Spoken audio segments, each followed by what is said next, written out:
It being 11.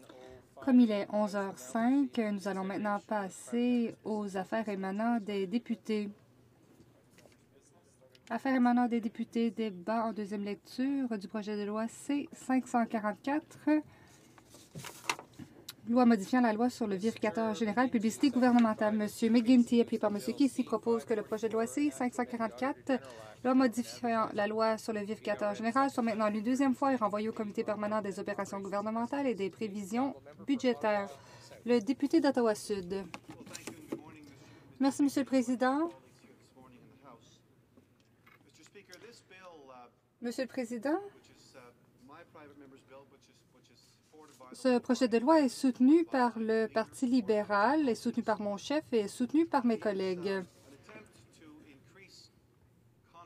On vise à augmenter la confiance dans nos institutions démocratiques gouvernementales. On vise la reddition de comptes. On vise à en avoir pour l'argent des contribuables. On vise à aider les Canadiens à avoir davantage confiance en la façon dont on prélève leur argent et dont on dépense cet argent. Le projet de loi C-544 vise à modifier la loi sur le vérificateur général afin de prévoir la nomination d'un commissaire à la publicité.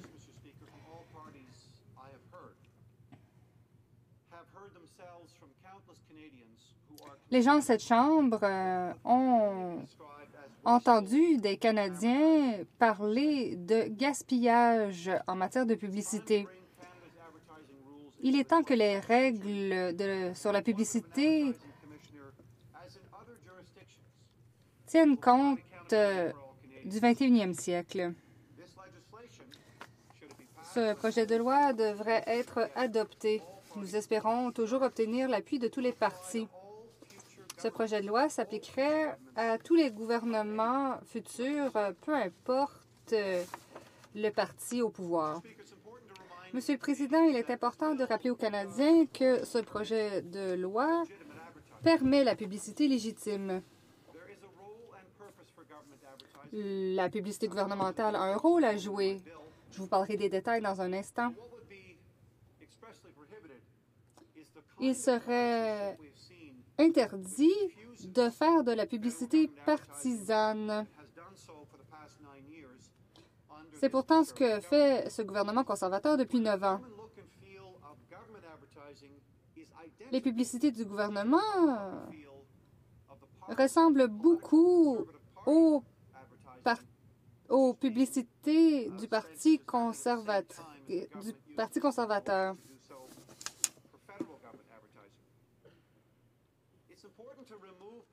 Il est important de retirer la partisanerie de la publicité gouvernementale. Pourquoi? Ça va à l'encontre de la démocratie. Lorsqu'on se sert de ressources publiques pour tenter d'augmenter les chances de succès politique dans la société canadienne, surtout quelques mois d'une campagne électorale, il a lieu de se poser des questions. C'est injuste. En fait, j'ai décrit ce projet de loi à une classe de 5e année récemment. Un des élèves, âgé de 10 ans, m'a dit que c'était de la tricherie. Il est difficile de ne pas être en accord avec cette description simple. On se sert de ressources publiques pour créer un avantage indu. Il faut se débarrasser de la publicité partisane. Pourquoi? De plus en plus d'experts et de fonctionnaires nous disent que ce genre de publicité compromet la neutralité et l'objectivité des fonctionnaires et de la fonction publique. De plus en plus de hauts fonctionnaires sont forcés de prendre des mesures qui, ils le savent, favorisent injustement le parti au pouvoir aux dépens de la neutralité et de l'objectivité qu'ils se sont engagés de respecter lorsqu'ils sont devenus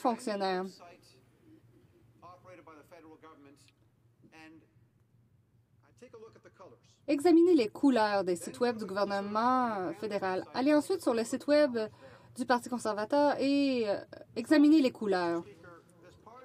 Monsieur le Président, cette question de partisanerie en est une qui porte sur la reddition de comptes et l'équité. Beaucoup de gens s'opposent à la publicité du gouvernement. Le National Post, le Globe and Mail. Voyons la une de certains de ces journaux. Commençons par le Toronto Star. Les publicités vont simplement trop loin. Le Globe and Mail, les publicités partisanes conservatrices minent la règle de droit. La presse canadienne, on bloque la légitimité de la publicité. Les Canadiens ont assez des publicités qui sont en fait de la propagande. Monsieur le Président, on se fonde sur 8 sondages. Monsieur le Président, il faut juxtaposer les choix du gouvernement. Il faut comparer la façon dont l'argent est dépensé avec les besoins réels de la société canadienne. On sait que le gouvernement a dépensé 780 millions de dollars, probablement plus maintenant, sur la publicité depuis l'arrivée des conservateurs au pouvoir. Voyons les formes de publicité qui ont été adoptées. Le gouvernement a payé plus de 12 000 dollars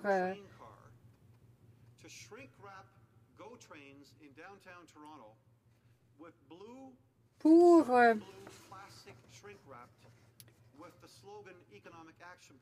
dresser des couleurs des trains de Toronto. Les passagers qualifient cette mesure de propagande. On parle de 12 000 $ par wagon. Voyons d'autres exemples qui, selon moi, mettent en lumière le fait qu'il faut prendre des mesures à cet égard. Le gouvernement a demandé aux municipalités et aux provinces de dépenser 30 millions de dollars pour afficher plus de 9 000 babillards. On a appris, grâce à des demandes d'accès à l'information et en travaillant avec les municipalités, que les municipalités n'ont pas pu obtenir leur financement d'infrastructures à moins d'avoir respecté une condition qui était d'exposer des affiches du plan d'action économique.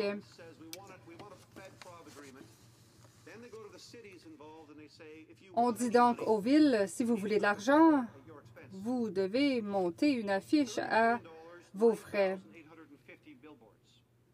30 millions de dollars pour plus de 9 000 affiches. Voyons à quoi d'autre cette somme aurait pu servir compte tenu des besoins dans la société canadienne. 30 millions de dollars représentent 15 machines d'imagerie. 30 millions de dollars achètent le salaire de nombreuses infirmières pour un an ou des soins à domicile. 10 000 chirurgies pour les cataractes, les hanches ou les genoux. À quoi d'autre peut servir à acheter 30 millions de dollars?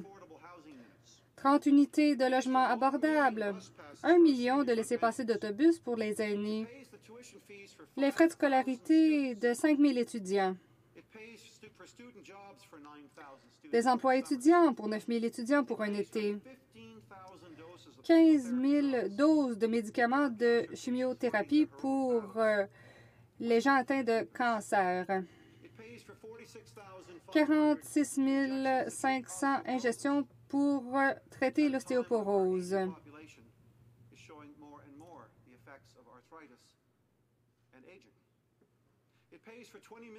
20 millions de repas de petit déjeuner.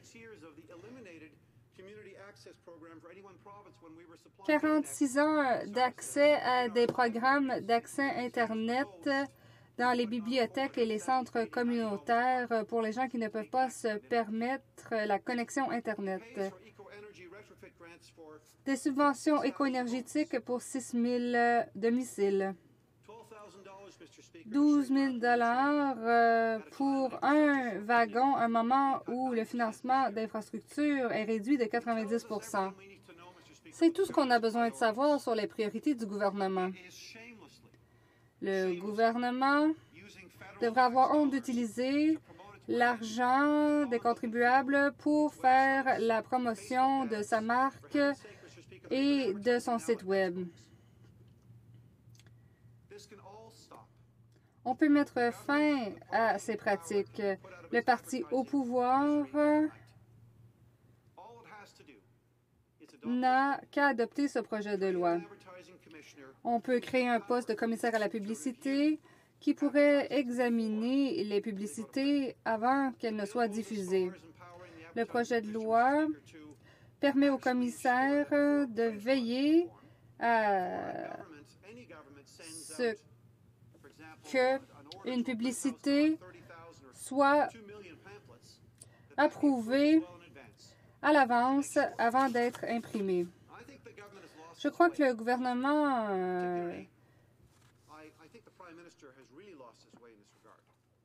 a vraiment perdu le contrôle à cet égard. Il est arrivé à Ottawa en parlant de reddition de comptes.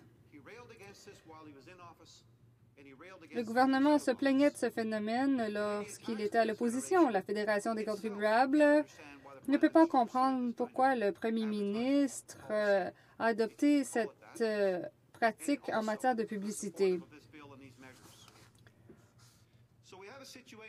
Nous nous retrouvons donc dans une situation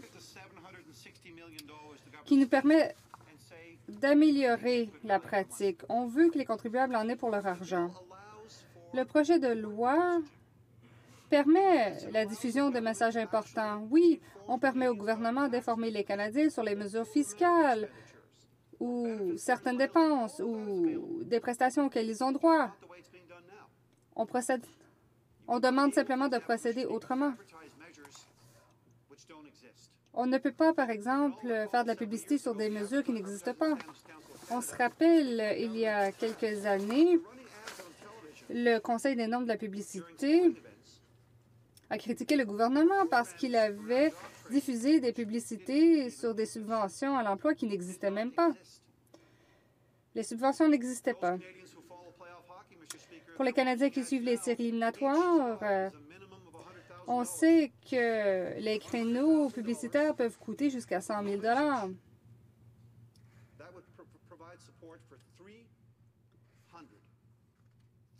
Ce montant permet de créer 300 emplois étudiants pour l'été. Lorsqu'on parle de ce genre de publicité, il faut faire le lien avec les besoins réels dans la société canadienne. C'est pourquoi j'ai déposé ce projet de loi. Il permet la diffusion de publicités importantes. Si on fait du recrutement, c'est permis. Si on veut parler d'une crise en matière de santé comme le SRAS ou le H1N1, c'est permis. Si on veut faire des annonces aux Albertains pendant une inondation, c'est permis. Ce projet de loi nous permettrait d'augmenter le niveau de confiance dans la façon dont le gouvernement fonctionne. À mon avis, maintenant, trop de Canadiens sont déçus. La Chambre a l'obligation de faire tout en son pouvoir pour augmenter la confiance des Canadiens. Je demande à mes collègues de tous les partis de se joindre à nous et de soutenir ce projet de loi afin que nous puissions faire du bon travail au nom des Canadiens. Merci.